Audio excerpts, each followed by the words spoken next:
Hello, everybody. So we're going to do a virtual lecture today, and all types of things are probably going to pop up on my screen, so don't worry too much about that. This lecture, the topic is academic conversations, and as we get into this topic, I want us to think, first off, what are academic conversations? And so I would invite you to pause the video right now, or after this instruction, and think about what are academic conversations, or what do they look like in a good classroom. Once you've written down a few thoughts, go ahead and unpause and continue to listen to the lecture. So we've probably all experienced this either as students or as teachers or as observers of a classroom where the lecture is pretty entertaining or it's right on point. And there's a break for questions, and then like nothing happens. I kind of refer to this as the Bueller moment. And this is pretty typical. And so let's talk about a few things that are probably really important. First, let's address what lecture is. So lecture is a teaching strategy, and there are some people who are really anti-lecture. There are some people who are really pro-lecture, and there are some people, and I would put myself in this camp, who kind of see lecture as something that's important, but when you overdo it, then it's not really important at all. And you can get into all these types of conversations about the sage on the stage and all that stuff.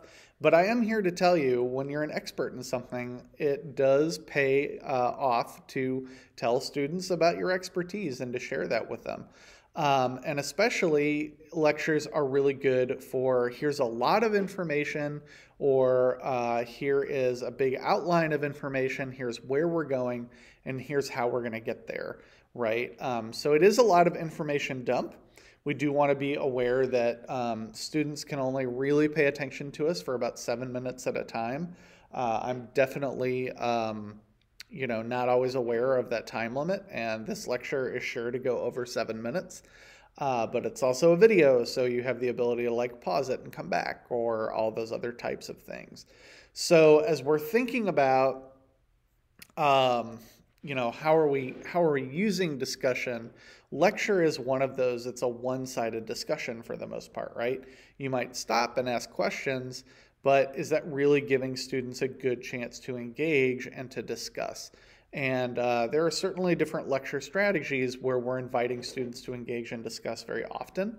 But one thing I would point out is that, yes, you can develop a really good lecture and have stopping places, and then you ask that question and then you get zero response, right? So what happens when we do that, or how can we maybe avoid that a little bit better? So I'd say the opposite of the lecture model is just full-on class discussion. And I bet you can all think of class discussions that were really valuable to you in high school. And maybe they opened your eyes to something, or maybe this is the place where you really got into something, or maybe this is the place where you made a different kind of connection with your peers. These models, we tend to call them Socratic seminars or fish bowls. There are a number of different ways to get discussions going on in your class, and kind of forcing students to do some kind of discussion, some kind of evaluation of out loud thought, right? And of course, when we do these types of activities, they're risky. This is why a lot of teachers choose not to do them, because when you give students free rein to talk about a topic, they go all over the place, and you have to monitor. How much do I want them to go all over the place? How far can this tangent go on before I feel like they're not really learning anything? Are they being critical of the text or of the content? These types of questions kind of pop up. Of course, you also have students who dread days when you do things like this, because the last thing that they want to do is be involved in some kind of discussion where there's some pressure on them to do X, Y, or Z. So we have all these kind of different things that you have to think about in the position of the teacher when we're setting up discussion, or when we know discussion is going to be a part of our classroom. So why is it so important to have discussion? Well, in a lot of ways, there are practical reasons for having discussion. It's way more engaging for students to talk than for you to talk. I would argue that we have a social responsibility to teach students how to talk to each other. And when we look at the discourse, the public discourse that's happening in our world and especially in our country right now, I think we see people who really can't talk to each other, right? And, I think no matter what your political beliefs are, if we can't talk to each other, then we're not going to solve big problems. Or we're going to solve big problems and then the other side's going to kind of argue about how we solve them. And then it's going to go back and forth, back and forth, back and forth, right? We're not really doing ourselves any kind of justice if we can't have these conversations. And I do think very strongly that having those conversations and teaching children how to have those conversations will lead to them being better citizens. And certainly better than the group of people that we have right now who really don't have a lot of discourse. So where did I get a lot of my stuff? Well, obviously I get a lot of stuff from just being a teacher, from observing things, from experience. But this is one of those books that kind of came along when I want to say when I was in my 5th year of teaching that really helped me understand how do I set up classroom discussion. This class is not targeted at discussion. Obviously, it's targeted at writing, and I'll talk about why I'm talking about discussion in a minute.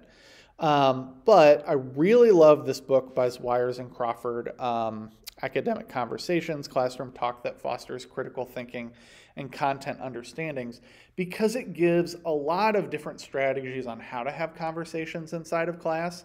I think that this is almost a must-have for every single kind of teacher, and something that will get you away from that lecture model, which is very comforting for you as a teacher and not always effective when you're talking to students. And you'll find that in your career that oftentimes, and now I'm quoting a little bit from Harry Wong, that if you're doing the work, they are not doing the work, right? If they are doing the work, then they are getting the learning out of it. And so you want to be a little careful with that. When you set up a lecture and come up with all the examples, then they're being passive. If they have to do that and present, then they're being active, right? So that's one of the big things that kind of comes out of academic conversations. And then they have to do the critical thinking to do that type of thing. So what do academic conversations do? Like I said, they facilitate critical thinking in a different way than reading and writing. So as a reader, right, you're coming up with things. We probably saw this in the literacy class. How do I read for this? How do I interpret this information? And what do I have to do to kind of show that? Am I annotating text? Am I doing blah, blah, blah? 100,000 things that we're not going to get into.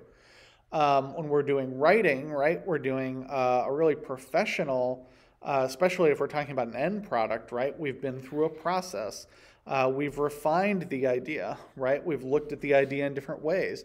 We've taken a lot of time to craft that idea. And academic conversations, we're not crafting ideas, right? Ideas are coming out. They're living out loud inside of the classroom. And so in a way, we can kind of bottle that critical thinking.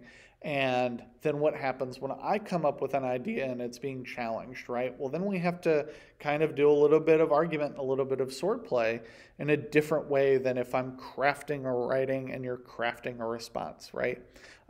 There's a different layer to those two different types of activities.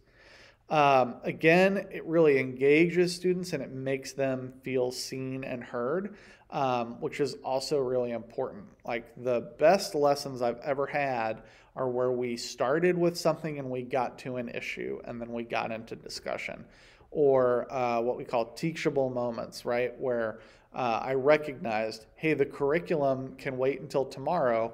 I'm going to embrace something in my day today.